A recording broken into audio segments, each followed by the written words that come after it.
கதவை இழுத்து மூடிய பாஜக. யாருக்கும் அப்பாயின்மெண்ட் கிடையாது. ஸ்டாலினுக்கு பலத்த ஷாக் கொடுத்த மோடி, அமித்ஷா. வணக்கம் நண்பர்களே. தமிழகத்தில் உள்ள திமுகவை பொறுத்தவரை பாஜகவை எதிர்ப்பது ஒன்றையே தங்களது பிரதான அரசியலாக கொண்டுள்ளார்கள். குறிப்பாக தமிழ்நாட்டில் உள்ள சிறுபான்மையினரை பொறுத்தவரை மோடியை யார் எதிர்க்கிறார்களோ அவர்களுக்குத்தான் தங்களது ஓட்டு என்பதில் உறுதியாக இருக்கிறார்கள். இதை தனக்கு சாதகமாக பயன்படுத்திக் கொண்டு பாஜகவுக்கு எதிராகவும் இந்துக்களுக்கு எதிராகவும் தனது அரசியலை செய்து கொண்டிருக்கிறார் மு.க.ஸ்டாலின். இப்படி அரசியலில் தன்னை ஒரு மேதாவி போன்று காட்டிக் கொண்டு வரும் மு.க.ஸ்டாலினின் ஆட்சியில் ஊழல் இல்லாத துறையே இல்லை. அதிலும் டாஸ்மாகை எடுத்துக்கொண்டால் ஊழல் ஆறு போன்று பெருக்கெடுத்து ஓடுகிறது. அதனால் இந்த டாஸ்மாக் துறையை மு.க.ஸ்டாலின் ஆட்சிக்கு ஆப்படித்துவிடும் என்பது தெரிய வந்துள்ளது. என்றாலும் கடந்த காலங்களில் திமுக ஒரு மிகப்பெரிய சிக்கலில் சிக்கி வரும்போது உடனடியாக கனிமொழி டெல்லிக்கு சென்று அமித்ஷாவை சந்தித்து பேசி அந்த பிரச்சனையை ஒரு முடிவுக்கு கொண்டு வந்து விடுவார். அப்படிதான் இந்த முறையும் மு.க.ஸ்டாலின் கனிமொழியை மலைபோல் நம்பி கொண்டிருந்தார். ஆனால் டாஸ்மாக் ஊழல் விவகாரத்தில் திமுகவை பாஜக சுத்தமாக கைவிட்டு விட்டது. அந்த வகையில் டாஸ்மாகில் கை வைத்ததும் முதல் ஆளாக டெல்லி சென்ற கனிமொழிக்கு அப்பாயின்மெண்ட் கொடுக்காத அமித்ஷா, அதையடுத்து அமைச்சர்கள் செந்தில் பாலாஜி, ரகுபதி உள்ளிட்டோர் சென்ற போதும் யாரையும் சந்திக்க முடியாது என்று சொல்லி கதவை இழுத்து மூடிவிட்டாராம்.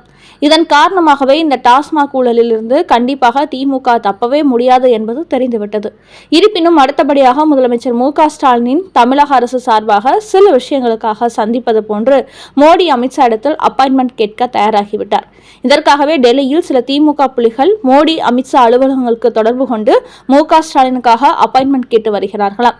எப்படியாவது ஒரு முறை அவர்களை சந்தித்துவிட்டால் வெளியில் ஆவேசமாக பேசினாலும் தனியறையில் அவர்களிடத்தில் தான் சரணராகி சமாதான பேச்சுவார்த்தை நடத்தி இந்த விஷயத்தை கமுக்கமாக முடித்துவிட வேண்டும் என்று மு.க.ஸ்டாலின் திட்டமிட்டு இருக்கிறாராம். என்றாலும் இப்போது வரை மு.க.ஸ்டாலினுக்கு அவர்கள் இருவருமே அப்பாயின்மெண்ட் கொடுக்கவில்லையா? இருப்பினும் தான் டெல்லியில் முகாமிட்டு 2 நாட்கள் தங்கியாவது அவர்களை எப்படியாவது சந்தித்துவிட வேண்டும் என்று மு.க.ஸ்டாலின் திட்டமிட்டுள்ளாராம்.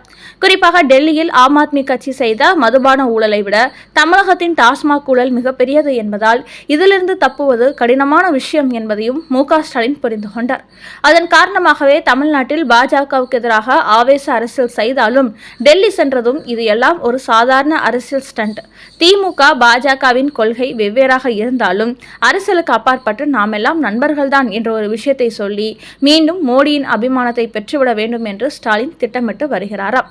அதனால் இன்னும் சில தினங்களிலேயே தொகுதி மறுசீராய்வு சம்பந்தமாக ஜனாதிபதியை சந்திப்பது போன்று மோடி, அமித்ஷாவை எப்படியாவது சந்தித்துவிட வேண்டும் என்று மு.க.ஸ்டாலின் தற்போது டெல்லி செல்ல தயாராகி கொண்டிருக்கிறார்.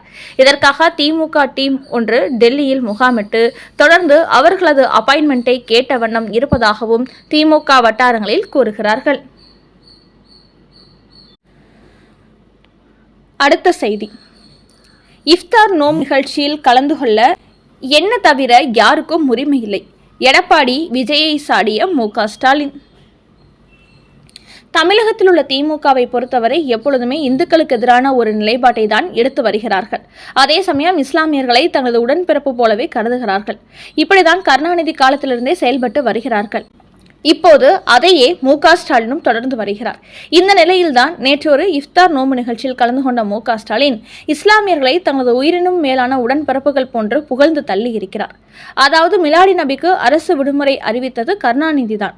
உருது பேசும் முஸ்லிம்களை பிற்படுத்தப்பட்டோர் பட்டியலில் சேர்த்ததும் நாங்கள்தான். சிறுபான்மை ஆணையத்தை நாங்கள் தான் தொடங்கினோம். வகுப்பு வாரிய சொத்துக்களை பராமரிக்க மானியம் கொடுத்ததும் திமுக ஆட்சிதான். காயிதே மில்லத் மணி மண்டபம் கட்டினோம். பிற்படுத்தப்பட்டோர் பட்டியலில் சேர்த்து 3.5% உள்ள இடஒதுக்கீடு கொடுத்தோம்.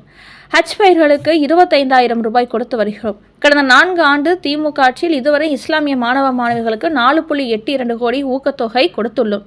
1 முதல் 8ஆம் வகுப்பு வரை படிக்கும் இஸ்லாமிய மாணவர்களுக்கு மாதந்தோறும் 1000 ரூபாய் கல்வி உதவி தொகை தந்து வருகிறோம். இஸ்லாமிய தர்கா மசூதிகளை பராமரிக்க மற்றும் வகுப்பு வாரியத்தை பராமரிக்க பல கோடி ரூபாய் நிதி உதவி செய்து வருகிறோம். இதுக்கெல்லாம் மேலாக குடியுரிமை திருத்த சட்ட மசோதாவுக்கு தொடர்ந்து திமுக எதிர்ப்பு தெரிவித்து வருகிறோம். ஆனால் அதிமுக முஸ்லிம்களுக்கு எதிராக குடியுரிமை மசோதாவை ஆதரித்து வாக்களித்தார்கள். ஆனால் எடப்பாடி எடப்பாடி பழனிசாமிக்கு கொஞ்சம் கூட கூச்சமே இல்லாமல் இஃப்தார் நோன்பு நிகழ்ச்சியில் கலந்து கொண்டுள்ளார். அவர் மட்டுமின்றி புதிதாக கட்சி தொடங்கியிருக்கும் சிலரும் இஃப்தார் நோன்பு நிகழ்ச்சியில் கலந்து கொள்கிறார்கள். அவர்களுக்கெல்லாம் இஸ்லாமியர்களின் நோன்பு நிகழ்ச்சியில் கலந்து கொள்ள என்ன தகுதி இருக்கிறது? இப்போது கூட வகுப்பு வாரிய சட்ட திருத்த மசோதா கொண்டு வரப்பட்டால் அதற்கு எதிராக உச்சநீதிமன்றத்தில் நாங்கள் தான் வழக்கு தொடரப் போகிறோம் என்று எந்த அளவுக்கு திமுக இஸ்லாமியர்களின் ஓட்டுக்காக அவர்களுக்கு சொம்பு தூக்கிறோம் என்பதை மார்த்தட்டி பேசியுள்ளார் ஸ்டாலின். இதை வைத்து பார்க்கும்போது கருணாநிதி காலத்திலிருந்தே இஸ்லாமியர்கள் ஓட்டுக்காக அவர்களுக்கு மிகப்பெரிய சலுகையெல்லாம் திமுக செய்து வருகிறது என்பது மேலும் உறுதியாகியிருக்கிறது.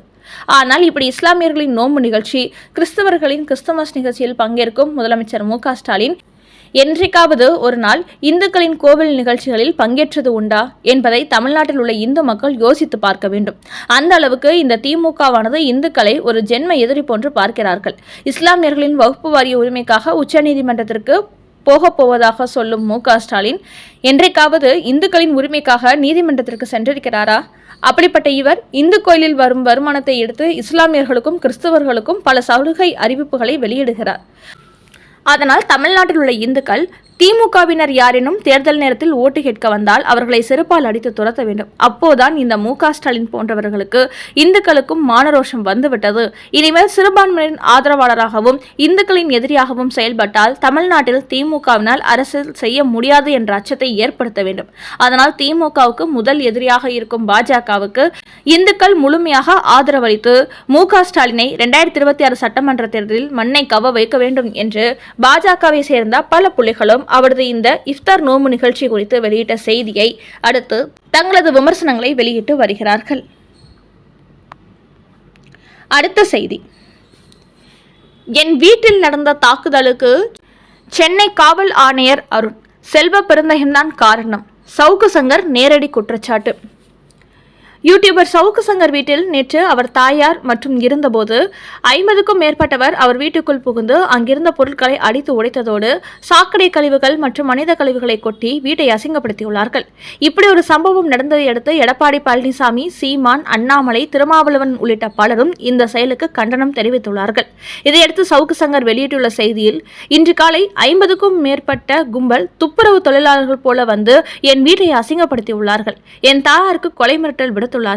ஆனால் இப்படி ஒரு செயல் நடைபெறுவதற்கு சென்னை மாநகர காவல் ஆணையர் அருண் மற்றும் தமிழக காங்கிரஸ் தலைவர் செல்வ பெருந்தகை ஆகிய இருவரும் தான் காரணம். நான் அவர்களை பற்றிய சில முறைகேடுகளை பேசி வருவதால் எனக்கு எதிராக இப்படி குண்டர்களை அவர்கள் ஏவி விட்டுள்ளார்கள். என்னுடைய வீட்டின் விலாசம் காவல்துறையினருக்கு மட்டும்தான் தெரியும் என்று கூறியுள்ளார் சவுக்கு சங்கர். இதையடுத்து காவல் நிலையத்தில் அவர் புகார் அளித்ததை அடுத்து சிபிசிஐடி விசாரணைக்கு உத்தரவிடப்பட்டுள்ளது.